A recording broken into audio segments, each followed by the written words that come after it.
Saludos hermanos, Dios les bendiga. En este tiempo no vamos a tener una predicación, sino una enseñanza. Y particularmente estoy bien contento y bien emocionado de poder compartir esta nueva serie de enseñanzas. La he titulado El árbol de vida en Proverbios. Es un tema que ha sido de bastante bendición para mí. Espero que lo sea para usted también. Entonces vamos a comenzar estudiando este tema. Como estamos hablando del árbol de vida en el libro de Proverbios, vamos con el favor de Dios, a tener 6 enseñanzas que van a ser la serie completa de este tema. Y esta primera clase o esta primera enseñanza la vamos a titular El símbolo del árbol de la vida. Ojo, no vamos a estudiar en sí el árbol de la vida, sino el árbol de la vida en Proverbios, el libro de Proverbios. Pero obviamente antes de ir al libro de Proverbios tenemos que comprender a qué se refiere Dios cuando nos muestra y nos habla de este libro de la vida. Su primera aparición es en el capítulo 2, versículo 8 y 9. Y Jehová Dios plantó un huerto en Edén, al oriente, y puso allí al hombre que había formado. Y Jehová Dios hizo nacer de la tierra todo árbol delicioso a la vista, y bueno para comer, también el árbol de vida en medio del huerto, y el árbol de la ciencia del bien y del mal. Cuando Dios creó el Edén, que era el lugar donde Adán y Eva debían vivir, en medio de ese jardín, Él colocó este árbol de la vida. Y al parecer, junto al árbol de la vida, estaba también el árbol de la ciencia del bien y del mal. O sea, las dos opciones allí para el hombre. Algo muy interesante es que Dios no había puesto límite para el árbol de la vida. Dios había puesto límite para el árbol de la ciencia del bien y del mal. Y esto nos da un obvio y claro mensaje. Desde un principio, Dios siempre ha querido que el ser humano tenga vida. La idea de que estuviese ese árbol allí, en ese jardín, es una demostración que desde un principio lo que Dios quería y anhelaba para nosotros es que nosotros pudiésemos tener vida. Dio el libre albedrío, colocando el árbol de la ciencia del bien y del mal. Pero junto a ese árbol estaba ahí el recordatorio: Dios quiere que nosotros estemos con Él. Dios quiere que nosotros permanezcamos con Él. No fue algo que Él escondió, no fue algo que era imposible de llegar. Estaba en el mero centro de donde vivían Adán y Eva. De manera que ellos lo habían visto, quizás habían pasado cerca, ellos estaban totalmente conscientes de que ese lugar estaba allí. Pero tristemente, cuando Adán y Eva pecaron, perdieron el acceso a este árbol. Y es allí cuando vemos la segunda aparición en el capítulo 3, versículo 22. Y dijo Jehová Dios: he aquí el hombre es como uno de nosotros, sabiendo el bien y el mal. Ahora pues, no alargue su mano y tome también del árbol de la vida y coma y viva para siempre. Ahora, algo a lo que tenemos que prestar atención acá. En un principio, el árbol de la vida no era un límite para el hombre. Al contrario, Dios le daba permiso, le daba acceso al ser humano para que tomara del árbol de la vida. Pero cuando el ser humano dejó que el pecado entrara en su ser, el Señor dijo: si él tiene pecado, entonces ya no puede tener vida. Y esto nos muestra que Dios no está dispuesto a invertir en que nosotros tengamos una vida pecaminosa. El árbol de la vida, obviamente, su efecto es darte vida. Y el Señor dice: El pecado trae maldición, el pecado trae dolor, el pecado trae conflicto. Y lo podemos ver claramente en el Génesis. Cuando examinamos Génesis del 4 al 11, vemos cómo el pecado comenzó en Adán y Eva, pero luego comenzó a tener un efecto cada vez más intenso y cada vez más fuerte. Primero Caín y Abel, luego Lamec. Ahora, tremendo, Caín, el primer homicida, luego Lamec, el primer fornicario, el primer adúltero, y eso llevó a Génesis capítulo 6, donde el ser humano se pervirtió tanto, que Dios dice, el único deseo que ellos tienen en su corazón y el constante pensamiento que ellos tienen es solamente el mal. ¿Usted se imagina que esa gente que vivió en el tiempo de Noé, violentos, inmorales, corruptos, conflictivos, usted se imagina que esa gente hubiese tenido vida eterna? ¿Usted se imagina que hubiese sido el mundo con seres humanos perversos y corrompidos que son inmortales? Es tremendo, pero el mundo se hubiese convertido en un completo y verdadero infierno. Por eso el Señor, en su sabiduría, Él dijo, ahora que el ser humano ha pecado, no puede tener con pecado alcance a la vida eterna. Porque entonces el pecado sería tan duradero como la vida del ser humano. Y quizás un poco complicado, pero comprenda esto. El pecado es parte de nuestra carne, es parte de nuestro cuerpo. Cuando somos salvos, Cristo Jesús entra en nuestro corazón para limpiar y para santificar nuestro corazón. De allí tenemos el Espíritu Santo. Y a través del Espíritu Santo podemos frenar y controlar los impulsos pecaminosos de nuestro cuerpo, de nuestra carne. Pero ¿cuál es el plan de Dios? El plan de Dios es que en algún momento, sea porque usted muera, o sea porque usted sea arrebatado, usted sea separado de ese cuerpo. Ese cuerpo que está pegado al pecado, que está vendido al pecado, el Señor quiere que usted se separe de eso para que usted pueda ser completamente santo, completamente limpio, completamente espiritual, y de esa manera usted pueda gozar una vida eterna con Cristo Jesús. De manera que el Señor dijo, con el pecado no van a tener acceso al árbol de la vida. Versículo 23, y lo sacó Jehová del huerto del Edén, para que labrase la tierra de que fue tomado. Echó pues fuera al hombre y puso al oriente del huerto de Edén querubines y una espada encendida que se revolvía por todos lados para guardar el camino del árbol de la vida. Entonces vemos cómo cambia el escenario. En un principio, este árbol estaba en el centro del Edén, donde vivían Adán y Eva. Ahora Dios dice, ya ellos no pueden tener acceso a este árbol. Y los saca de ellos y coloca ángeles que vigilen, e incluso una espada sobrenatural que aparentemente impedía que cualquier otro ser humano tuviese acceso al jardín del Edén. Más adelante ocurre el diluvio. Y después del diluvio, el diluvio produjo un cataclismo en la tierra que cambió la forma, la geografía de la tierra. De manera que en dónde está el Edén o en dónde estaba el Edén no se sabe, porque el diluvio borró el lugar donde estaba.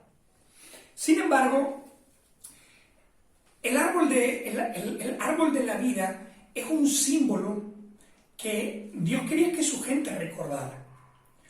Cuando Dios les manda hacer un templo, que fue el tabernáculo, Él mandó que dentro del tabernáculo las cortinas y las paredes tuviesen símbolos dibujados. Y Él quería que se colocaran querubines y árboles frutales. Ahora, cuando se dejó de usar el tabernáculo y comienza a usarse el templo de Salomón, en el interior del templo también se mandó a que se colocaran árboles frutales y querubines en las paredes y en el techo. De manera que Dios quería que la gente siguiera recordando el Edén. Dios quería que su pueblo recordara que el Edén es el lugar donde Dios y el hombre se encuentran. Es el lugar a donde Dios quiere que el hombre regrese. Ahora, lo interesante es que el árbol de vida vuelve a aparecer, pero en el final de la Biblia, esta vez en Apocalipsis capítulo 22. En Apocalipsis capítulo 22, versículo 2, nos están hablando de la nueva Jerusalén, el nuevo mundo creado por Dios. Y en el capítulo 22, versículo 2 dice: en medio de la calle de la ciudad, y a uno y a otro lado del río, estaba el árbol de la vida, que produce 12 frutos, dando cada mes su fruto, y las hojas del árbol eran para sanidad de las naciones. Entonces, vemos que cuando vivamos con el Señor Jesucristo en la nueva tierra, el árbol del Edén, el árbol de la vida que estaba en el Edén, ahora vamos a poder volver a tener acceso a él. Fíjense que le van a quitar los querubines, le van a quitar la espada, y otra vez todo el mundo va a poder tener acceso. Hoy en día en las plazas y calles de diferentes partes del mundo tratan de colocar el árbol que sea más bonito. Dios dice: en mis plazas, en mis calles también va a haber árboles. No va a ser un nin, no va a ser un cují, no va a ser un árbol feo. Va a ser nada más y nada menos que el árbol de la vida. Va a producir 12 frutos distintos. Y es interesante esto. Honestamente, con el conocimiento de biología y botánica que tenemos hoy en día no lo podemos explicar. Pero Dios nos dice que este árbol produce un fruto distinto en cada mes del año. Entonces, vienes un mes y tiene un fruto, vienes otro mes y tiene otro fruto. Pero lo interesante también es que sus hojas sirven para sanidad de las naciones. Es decir, ¿estás enfermo? Bueno, no va a haber enfermedad. Pero si te pudieras hacer un guarapo con las hojas de ese árbol, eso sí te lo puede curar absolutamente todo. La gente que pueda tener acceso a este árbol automáticamente va a tener sanidad. Entonces, con estas apariciones en el Génesis y en Apocalipsis, podemos entender algo básico sobre este árbol. Número 1, el árbol es literal. Cuando en Génesis dice que había un árbol, realmente había un árbol. O sea, tronco, ramas, raíz y fruta. Y cuando en Apocalipsis nos dice que en la ciudad va a haber ese árbol, es un árbol literal. No es un símbolo, no es una metáfora. Realmente Dios tiene un árbol que su fruto puede producir automáticamente vida y salud. Y no es tan descabellado, porque hoy en día usted va a un árbol de limón, agarra un limón y el limón tiene vitamina C. Y la vitamina C usted la consume en cierta cantidad y le va a ayudar a que tenga defensas en el cuerpo. Entonces, sí existió un árbol, sí existe o va a existir un árbol que es un tronco, tiene hojas, tiene ramas, tiene raíz, pero tú te comes la fruta y realmente va a darte sanidad. Otro punto, es un árbol literal, puede dar vida, puede dar sanidad. Y otro tercer punto sobre este árbol es que Dios es el único que puede dar acceso a él. En Génesis, Dios plantó el árbol y permitió que Adán y Eva lo tomaran. Luego, cuando pecaron, fue Dios quien bloqueó el acceso. Y luego en Apocalipsis, es Dios quien dice, en Apocalipsis 2, a los cristianos de Éfeso le dice: el que venciere, yo le daré del árbol de vida que está en medio del paraíso de Dios. Y el capítulo 22 termina mostrándonos que Dios lo va a colocar allí para que todo el mundo tenga acceso. Y eso nos da un mensaje. Y el mensaje es: Dios es el único que puede dar vida. Ahora, dijimos que estamos estudiando el árbol de vida en Proverbios. Y cuando vamos al libro de Proverbios, hay una imagen muy interesante ahí. En Proverbios capítulo 1, versículo 20 dice: la sabiduría clama en las calles, alza su voz en las plazas, clama a los principales lugares de reunión, en las entradas de las puertas de la ciudad dice sus razones. Y es bien interesante porque el libro de Proverbios normalmente es conocido por esos dichos cortos que te dan consejos para la vida práctica. Pero todo el libro de Proverbios no está lleno de esos pequeños dichos, esos pequeños refranes, sino que los primeros 9 capítulos tienen una colección de poemas, y en esos poemas se nos habla de la sabiduría. Pero el libro de Proverbios lo hace de una manera muy interesante, porque habla de la sabiduría como si la sabiduría fuese una persona. Y por la palabra hebrea que se utiliza, esta persona es una mujer, porque la manera en que se refieren a ella lo hacen en femenino. En español decimos la sabiduría, dando a entender que sabiduría es una palabra femenina. Lo mismo pasa en hebreo, pero en hebreo es jokmah. Ahora, normalmente nosotros pensamos o estamos acostumbrados a ver a la sabiduría como conocimiento, como, mira, intelecto. Pero en el libro de Proverbios te hablan de la sabiduría como que ella es una mujer. Y ella está en lugares públicos, llamando, gritando, clamando, invitando a todos a que vengan a ella y escuchen lo que ella quiere decir. El versículo 22 dice: ¿hasta cuándo, oh simples, amaréis la simpleza? Y los burladores desearán el burlar, y los insensatos aborrecerán la ciencia. Volveos a mi reprensión. Esta figura de la sabiduría como una mujer que te llama, no está en un lugar escondido, está más bien en lugares públicos, plazas, calles, clamando, pidiéndole a todos los que pueden que vengan a ella y escuchen su reprensión. Y reprensión viene de una palabra hebrea que significa corrección. Básicamente es un discurso que te corrige. Y nos podemos hacer la pregunta: ¿necesitamos nosotros corrección?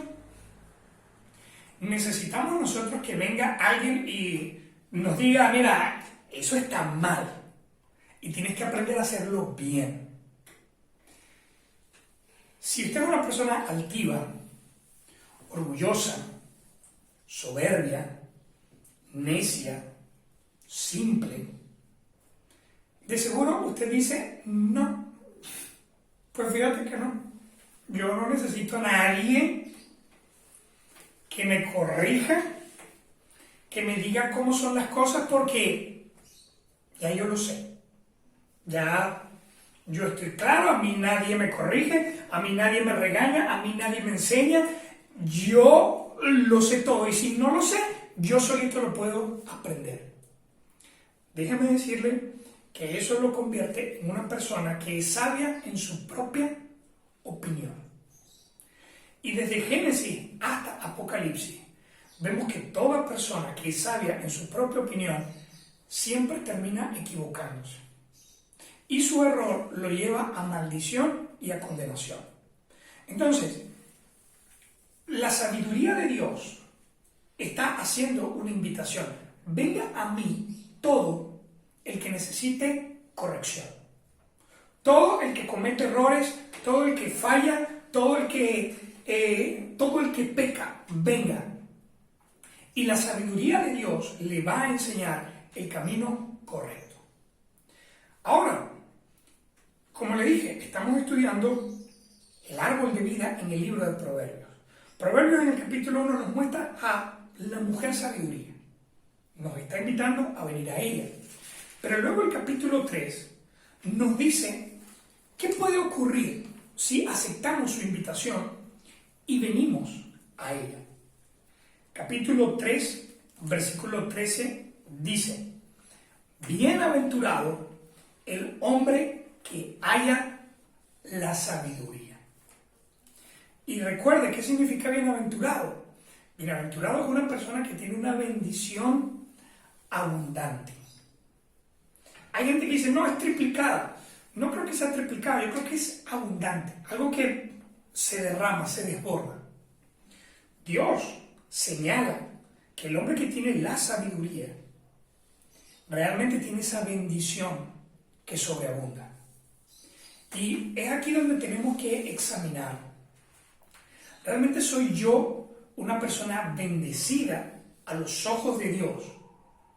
¿O una persona que no tiene bendición? ¿O que tiene bendición según los conceptos y términos de este mundo?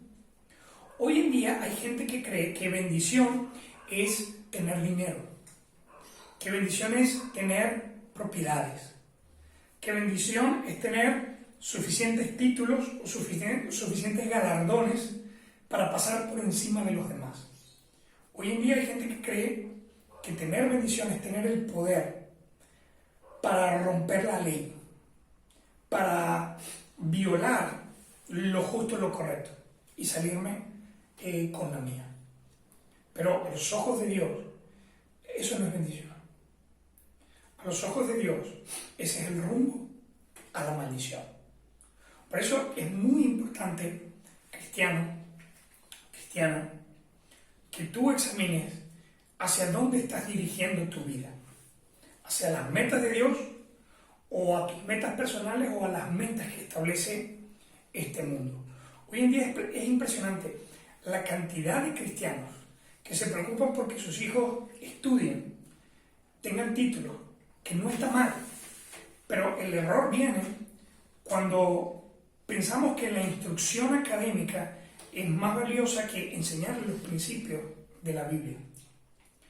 Solamente un cristiano puede entender que un hijo tenga principios y valores en base a la Biblia es más valioso que otra cosa. Solamente un cristiano lo entiende. Y si usted dice que es cristiano, pero no entiende lo valioso que es formar la familia en base a lo que Dios llama valioso, entonces usted necesita el Jokmah, usted necesita la sabiduría de Dios, necesita venir y aceptar la reprensión, la corrección. Ahora dice, versículo 14, porque su ganancia es mejor que la ganancia de la plata, sus frutos más que el oro fino, más preciosa es que las piedras preciosas, y todo lo que se puede desear no se compara con ella. Es decir, a usted le pueden dar todos los dólares del mundo, los euros del mundo, todos los diamantes del mundo, y aún teniendo todo eso, si usted no tiene sabiduría, usted sigue siendo una persona sin una verdadera posesión, sin una verdadera riqueza. Cristianos, hoy en día la crisis económica de nuestro país y de todo el mundo nos hace cuestionar qué debemos buscar.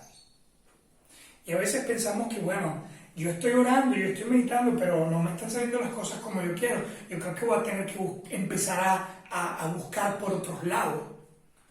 Y equivocadamente nos alejamos de Dios, nos alejamos de su palabra, nos alejamos de su consejo. Y no nos damos cuenta que eso solamente nos va a llevar a una vida de esclavitud y de maldición, siguiendo a los dioses equivocados, ídolos que el mismo ser humano se ha fabricado. Quizá en este momento usted siente la tentación, o quizá en este momento se siente abrumado y usted piensa, necesito dinero para resolver, necesito comida para resolver, necesito gasolina, necesito, no sé qué cree usted que necesita. Pero comprende una cosa, teniendo la sabiduría de Dios, ella es una herramienta para que usted pueda conseguir todo lo que verdaderamente necesita. Fíjese, versículo 16, largura de días está en su mano derecha En su izquierda, riquezas y honra. Ahora, bien interesante esto, porque dice que ella puede darte largura de días.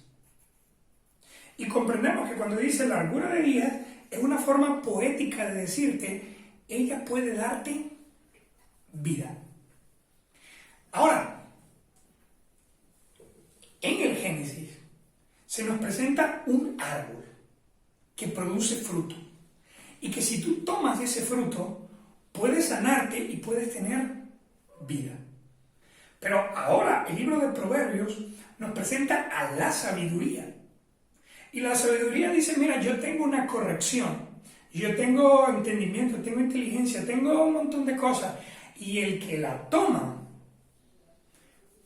puede alargar sus días, puede tener vida.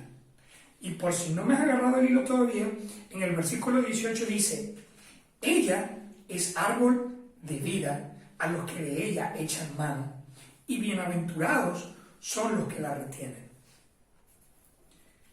Jehová, con su sabiduría, fundó la tierra, afirmó los cielos con inteligencia. Con su ciencia, los abismos fueron divididos, y destilan rocío los cielos. ¿Sabes qué es esto tremendo? Hoy en día, nosotros no tenemos acceso al árbol de vida que estaba en el Edén y que va a estar en la nueva tierra que Jesús va a crear. Pero Dios, sabiendo que vivimos en un mundo de caos, de conflicto y por sobre todas las cosas, un mundo de muerte, Él ha encontrado la manera de darnos un árbol que pueda volver a darnos vida. Y en el libro de Proverbios nos muestra que ese árbol de vida es nada más y nada menos que la sabiduría de Dios. Ahora, póngase a pensar, ¿cómo es posible que la sabiduría me dé vida? Y ojo con esto, yo no le estoy diciendo que si usted busca la sabiduría de Dios, usted va a vivir 150 años, 200 años, 500 años, 600 años. No le estoy diciendo eso porque la Biblia tampoco se lo está diciendo. Lo que la palabra de Dios dice es que el que tiene sabiduría va a tener vida. Y cuando habla de vida, está refiriéndose a lo que dijo el Señor Jesucristo. Yo he venido para que tengan vida y para que la tengan en abundancia. El Señor Jesucristo dice que nosotros estábamos muertos en nuestros delitos y pecados, pero Él, que es rico en misericordia, nos dio vida juntamente con Él. Entonces, cuando se nos dice aquí que la sabiduría es un árbol de vida, cuando tú aprendes a ver esta vida con los ojos de Dios y comienzas a ser guiado por su consejo, por su instrucción, por sus mandamientos, por sus principios, eso va a permitir que tú realmente experimentes lo que Dios llama vida. Es impresionante, pero hay personas que dicen, mira, yo necesito alcohol para disfrutar la vida. Y no conciben una celebración sin alcohol, sin borrachera. Y por un lado, entre comillas, disfrutan. Pero al día siguiente vomitan un dolor de cabeza y a veces ni recuerdan qué fue lo que celebraron. Y tienen que ir a YouTube y en YouTube aparece el desastre y el ridículo que hicieron. Eso no es vida. Hay gente que no sabe lo que es vida y por eso no sabe lo que es amar. No sabe realmente lo que no comprende, no le entra el tema de la fidelidad. Y de repente están con una persona y no se sienten satisfechos y van con otro, y van con otro, y van con otro, y van con otro. Y cuando se ponen a ver, han perdido su vida repartiéndola entre un montón de gente. Eso no es vida. Hay gente que se faja día tras día para conseguir dinero y para tener y para amontonar. Y de repente tienen casas y carros y lujos y todo lo que cualquier ser humano pueda pedir. Pero cuando se pone a ver, está tan amarrado con con el trabajo que no puede ir a la casa de la playa, no puede ir a manejar el carro que se compró, no puede ir a disfrutar todo lo que tiene. Eso no es vida. Mire, es impresionante cómo personas que están aferradas a las drogas piensan que a través de ese vicio tan destructivo van a sentir alivio. Están buscando vida. Pero lo que están haciendo en realidad es amarrándose a la muerte. Cuando nos ponemos a ver la sabiduría de Dios, cuando nos ponemos a simplemente examinar los proverbios, nos damos cuenta que los consejos de Dios nos llevan a desarrollar armonía en nuestra vida. Nos llevan a tener un mejor equilibrio emocional. Nos llevan a tener un mejor equilibrio mental. Nos llevan a tener armonía con nuestros prójimos. Nos llevan a tener una buena administración de nuestros recursos. Nos llevan a tener deleite, paciencia, paz, en medio de un mundo tan caótico y tan conflictivo. De manera que la sabiduría de Dios está allí, de la misma manera que el árbol de vida estaba allí para Adán y Eva. Pero así como Adán y Eva tuvieron que elegir qué fruto tomar, Adán y Eva tenían el árbol de la vida y el árbol de la ciencia del bien y el mal. Y triste y lamentablemente dice la Biblia en Génesis 3 que Eva vio el fruto del árbol y dijo que era bueno. Eva confió en su propia opinión y terminó condenándose a ella y al mundo entero. Hoy en día usted vive fuera del Edén, pero a través de la sabiduría de Dios, el Señor le da la oportunidad para que usted ponga sus ojos en la sabiduría y que esa sabiduría de Dios, puesta en práctica en su vida, pueda restaurar el caos, el desorden, el daño que su propio pecado le ha causado. ¿Sabe algo que me llama la atención? En el libro de Génesis se hace énfasis que en 7 oportunidades está escrito, Dios vio y dijo que era bueno y no se equivocó. Luego dice la Biblia, y vio la mujer que el árbol era bueno y se equivocó. ¿Sabe qué dice el Proverbio 3, versículo 22? Hijo mío, no se aparten estas cosas de tus ojos. La sabiduría de Dios nos está haciendo la invitación, no cometas el error que cometió Eva, no pongas tus ojos en el lugar equivocado, ponlos en la palabra de Dios, ponlos en Dios. Y como último versículo, le regalo esto que dice Hebreos capítulo 12, versículo 2. Puestos los ojos en Jesús, el autor y consumador de la fe, el cual por el gozo puesto delante de él sufrió la cruz, menospreciando lo propio, y se sentó a la diestra del trono de Dios. Mire el ejemplo de Jesús. Él vino como un ser humano, común y corriente, pero como es hijo de Dios, venció la tentación de la serpiente, venció el pecado, cumplió el propósito de Dios. Y por cumplir el propósito de Dios, el Señor lo sentó en su trono. Y ahora que Él ha completado ese camino de gloria, nos lo deja a nosotros para que sigamos su ejemplo. De manera que si tomamos el fruto del árbol de vida, la sabiduría de Dios, podemos restaurar nuestras vidas para cumplir el propósito de Dios y alcanzar la gloria que el Señor quiere compartir con nosotros. Así que realmente te invito y animo a que examines en tu corazón. ¿Estás viendo con tus ojos a este mundo y sus tentaciones? ¿O realmente estás fijando tus ojos en Cristo Jesús y en el fruto de vida que Él tiene para ti? Dios te bendiga.